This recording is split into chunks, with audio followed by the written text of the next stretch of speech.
Assembly సమావేశాలు ముగిసిన అనంతరం గన్నవరం విమానాశ్రయానికి చేరుకున్న స్పీకర్ అయ్యన్న పాత్రుడు. అయ్యన్న పాత్రుడు కామెంట్స్: నేనుగా జగన్ని అసెంబ్లీకి రమ్మని స్టేట్మెంట్ ఇచ్చాను. అసెంబ్లీకి వచ్చి ప్రజా సమస్యల గురించి మాట్లాడండి అని చెప్పాను. ప్రతిపక్ష హోదా ఇవ్వటం నా ఇష్టం కాదు. భారతదేశంలో చాలా రాష్ట్రాలు అసెంబ్లీలు ఉన్నాయి, చట్టాలు చూసుకుంటాయి.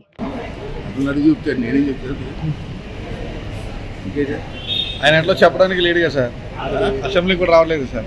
అతను ఆలోచన ఏంటి నాకు తెలియదు కదా.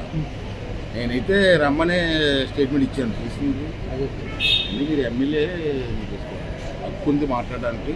చాలా స్లోగా పోయింది. వచ్చి అసెంబ్లీకి వచ్చి మాట్లాడండి, పెద్ద సంస్థలు చెప్పారు. వచ్చి యాజ్ ఎ స్పీకర్గా నేను బాధ్యతగా చెప్పాను.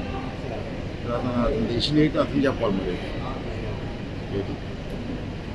నాకు ప్రతిపక్ష హోదా ఇస్తే నేను వస్తాను. ప్రతిపక్ష హోదా ఇవ్వడానికి చట్టం ఉందమ్మా, నా ఇష్టం కాదు. భారతదేశంలో చాలా అసెంబ్లీలు ఉన్నాయి కదా అన్ని రాష్ట్రాల్లో. ఆ ప్రొసీజర్ ఏంటి, ఆ చట్టం ఏంటి, రాజ్యాంగ పద్ధతి ఏంటి అని తెలుసుకొని ఆ చట్టం ప్రకారం వెళ్ళాలి.